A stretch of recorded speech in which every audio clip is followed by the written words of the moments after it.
नमस्ते दोस्तों, मैं लेकर आया हूँ क्लास 6 से 8 के मैथ साइंस, जहाँ हर कंसेप्ट आपको मिलेगा आसान भाषा में, स्टेप बाय स्टेप तरीके से और बिल्कुल क्लियर समझ के साथ। तो चलो आज का टॉपिक शुरू करते हैं। जोड़ गुणा में जगह बदलो तो आंसर सेम, लेकिन घटाव भाग में खेल खत्म। आज हम पढ़ने वाले हैं क्रम विनिमयता।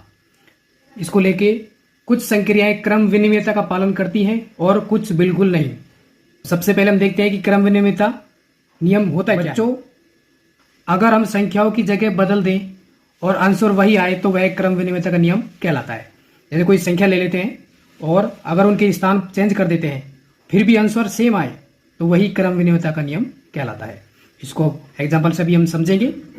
और जैसे पिछले वीडियो में हमने देखा है तो समवर्त का गुणधर्म, जिसमें पूर्ण संख्याएं, पूर्णांक संख्याएं और परिमेय संख्याओं के उसमें हमें योग, व्यवकलन, गुणन और भाग की संक्रिया लगा के देखा था। उसी प्रकार आज हम क्रम विनिमयता के नियम को भी देखेंगे। पूर्ण संख्याओं में चलिए शुरू करते हैं। योग का नियम, योग संक्रिया कैसे कार्य करती है ये देखेंगे कि पूर्ण संख्याओं में योग संक्रिया लगाने पर क्रम विनिमय का पालन होता है या नहीं। जैसे 0, इसमें हम 7 जोड़ेंगे, या फिर आपकी बार स्टार्टिंग में लिया 0 फिर बाद में लिया है 7। इसमें हमें स्थान चेंज कर लेते हैं, पहले 7 लिख लेते हैं और फिर 0 बाद में लिख लेते हैं, यानी स्थान चेंज वगैरह कुछ नहीं किया। तो क्रम विनिमयता के नियम में हमें केवल क्रम ही चेंज करना है, यानी स्थान परिवर्तित करना है। पहले इधर था, उस वाले को इधर वाले के स्थान पे लेके आ गए, जैसे ये हो गया। अब देखेंगे कि 0 में 7 जोड़ेंगे तो भी आंसर क्या आता है 7, और 7 में 0 जोड़ेंगे तो भी आंसर क्या आता है 7। तो हम देखेंगे क्या कि दोनों में सेम है। हाँ, सेम है। तो अगर दोनों में सेम है तो हम कह सकते हैं कि पूर्ण संख्याएं योग संक्रिया लगने पर क्रम विनिमयता का नियम पालन करती है।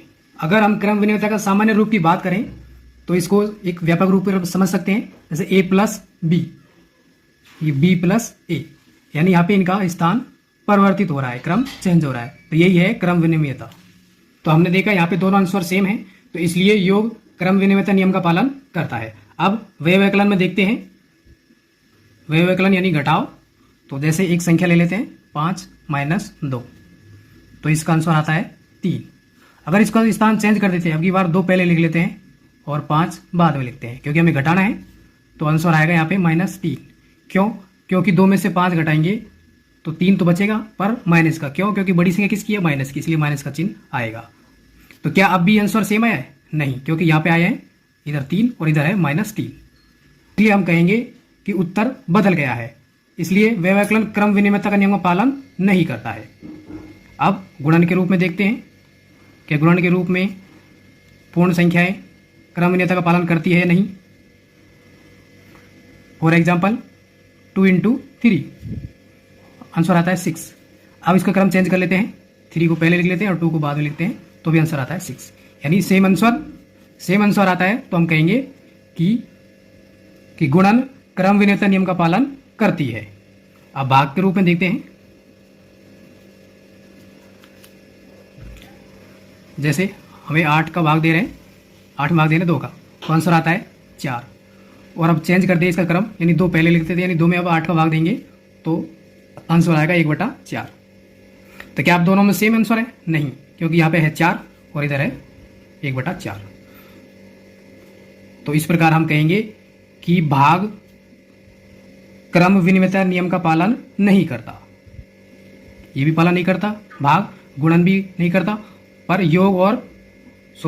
व्यवकलन और भाग क्रम विनिमयता नियम का पालन नहीं करते, और गुणन और योग दोनों क्रम विनिमय नियम का पालन करते हैं। इसको एक टेबल से समझते हैं। तो इस टेबल में हमने देखा कि पूर्ण संख्याएं योग के अंतर्गत क्रम विनिमय पालन करती है, तो इसके लिए आएगा राइट। लेकिन व्यवकलन क्रम विनिमयता नियम का पालन नहीं करता, तो इसमें आएगा क्रॉस। ऐसे गुणन ये क्रम विनिमय नियम का पालन करता है, इसलिए राइट, और भाग ये क्रम विनिमय नियम का पालन नहीं करता, इसलिए क्रॉस कर देंगे। इस टेबल को याद रखेंगे नहीं है, ये टेबल बहुत इंपॉर्टेंट है बच्चों, इसे बॉक्स बनाकर जरूर लिखें।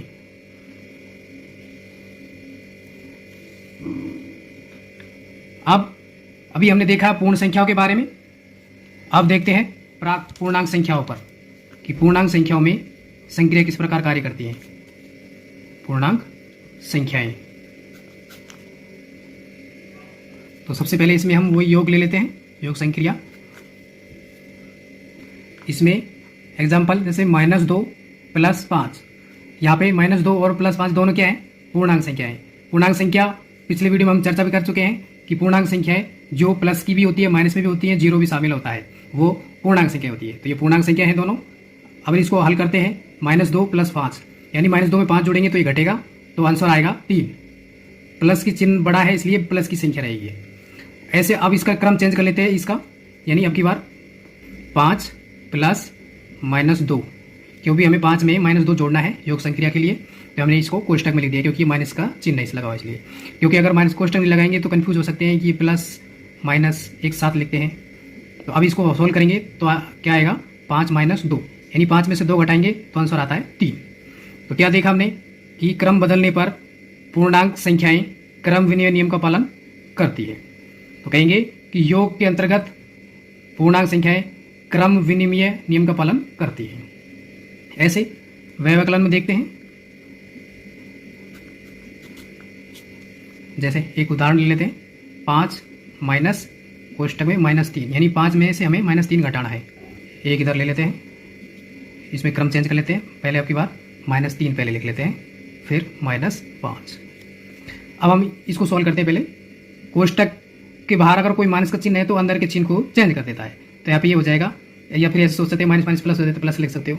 तो 5 - 3 हो गया, तो 5 यहाँ पे 5 माइनस चिन्ह है जो अंदर के चिन्ह को परिवर्तित कर लेता है, तो यहाँ पे प्लस हो जाएगा, तो माइनस माइनस ये प्लस हो जाएंगे। तो 5 + 3 कितने हो गए, 8। और अगर इसको सोल्व करेंगे तो माइनस माइनस की संख्या जुड़ती है, तो 3 और 5 8 होते हैं, लेकिन चिन्ह किसका आएगा, माइनस का। या फिर ऐसा देखते हो क्योंकि बड़ी संख्या माइनस की है, या फिर इस प्रकार से हो सकते हैं, अगर दोनों संख्या माइनस की होती है तो भी माइनस का चिन्ह आता है। तो हम देखेंगे कि यहाँ पे क्या दोनों सेम है, 8 और 8, क्या ये बराबर है, नहीं। तो हम कहेंगे कि ये व्यवकलन क्रम विनिमय का पालन नहीं करती। अब गुणन के रूप में देखते हैं, जैसे -2 × 3, तो इसका आंसर आता है -6। इसका क्रम चेंज कर लेते हैं, यानी 3 पहले लिख लिया और -2 बाद में लिख लिया, तो भी आंसर क्या आएगा, -6, यानी सेम टू सेम वही आएगा। तो यहाँ पे हम कहेंगे कि गुणन क्रम विनिमय नियम का पालन करती है, राइट। इसको एक क्रॉस कर देते हैं। अब हम भाग के अंतर्गत देखते हैं, जैसे 6/3, ये भी पूर्णांक संख्या ही है, चाहे माइनस में चाहे प्लस में, प्लस की भी ये पूर्णांक संख्या होती है। तो हमें भाग देंगे तो आंसर आएगा 2। अब इसका क्रम चेंज करते हैं, यानी 3 में अब की बार 6 का भाग देंगे तो आंसर आएगा 1/2। अब देखते हैं कि 2 और 1/2 क्या ये बराबर है, तो हम कहेंगे 2 और 1/2 बराबर नहीं है, यानी ये भाग क्रम विनिमय नियम का पालन नहीं करती, किसमें, पूर्णांक संख्याओं में। तो याद रखिए बच्चों, क्रम बदलने पर यदि उत्तर समान रहे तो क्रम विनिमय नियम लागू होता है। अब हम देखते हैं परिमेय संख्याओं में सेम टू सेम योग, व्यवकलन, गुणन और भाग क्रम विनिमय नियम का पालन करती है या नहीं। चलिए बढ़ते हैं आगे। सबसे पहले इसमें एग्जाम्पल लिखते हैं, -2/3 + 5/7, यानी 2 परिमेय संख्या ले लिए, उनका हमें जोड़ कर रहे हैं। तो इसको करने के लिए आप जल्दी में ये गलत मत कर देना कि ऊपर संख्या ऊपर से जुड़ जाएगी, नीचे से नीचे नहीं, क्योंकि यहाँ पे प्लस का चिन्ह अगर माइनस का चिन्ह इत्यादि होता है तो हमें पहले एलसीएम लेना होता है, लघुत्तम समावर्त्य। अगर गुणा का चिन्ह होता तो ऊपर संख्या ऊपर से गुणा हो जाती, नीचे से गुणा हो जाती। तो सबसे पहले इस सवाल में क्या करना होगा, लघुत्तम लेंगे। तो 3 और 7 का लघुत्तम कितना आता है, 21। क्यों, क्योंकि 3 में 3 का ही भाग जाता है और 7 में 7 का ही भाग जाता है, दोनों कॉमन हो गई एक तरह से। 3 और 7 किसी में ज़्यादा नहीं कॉमन नहीं हुई, तो यहाँ पे 21 का एलसीएम आ जाएगा। अब जो एलसीएम लिया है उसमें जिसका एलसीएम लिया है उन्हीं का ही भाग दिया जाता है। तो यहाँ पे 3 का भाग 7 में देंगे, 3 का भाग 21 में देंगे, तो जाएगा 7 बार। और 7 को किससे गुणा कर देंगे, इसके ऊपर अंश जो लगा है उसके, यानी -2 से क्वेश्चन बंद कर देते हैं। अब प्लस और 7 का भाग 21 में देंगे, 3 बार जाएगा। 3 को फिर उसके ऊपर अंश क्या है, 5 से गुणा कर देंगे। इसको हम पहले भी बता चुके हैं किस प्रकार लघुत्तम लिया जाता है भिन्नों का और कैसे फिर उसको सिंप्लीफाइड करते हैं। तो चलिए देखते हैं, 7 गुणा -2 कितने हो गए, -14 प्लस 5 15 और यहाँ पे 21। हम देखेंगे कि -14 और +15 घटाएंगे तो क्या बचेगा, प्लस का 1 और 21। प्लस का इसलिए आया क्योंकि बड़ी संख्या प्लस की है। तो यहाँ पे आंसर क्या आया 1/21। अब इसका हम क्रम चेंज करते हैं, यानी 5/7 पहले ले लेते हैं और -2/3 बाद में ले लेते हैं, यानी चेंज हुआ है। लघुत्तम सेम ही रहेगा 21।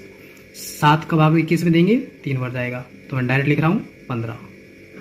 यहाँ पे ये प्लस है और यहाँ पे ये माइनस की संख्या जाएगी कितनी 14। तो अब इसको हम घटाएंगे तो क्या लिख सकते हैं 15 माइनस 14, क्योंकि ये दोनों चिन्ह आ जाते हैं प्लस और माइनस, तो माइनस का चिन्ह आता है /21। अब 15 में के 14 घटाएंगे तो आएगा 1/21। तो हमने क्या देखा कि परिमेय संख्या को क्रम बदलने पर सेम उत्तर आता है, तो कहेंगे कि योग क्रम विनिमय नियम का पालन करती है, किसमें परिमेय संख्या में। अब हम व्यवकलन में देखते हैं।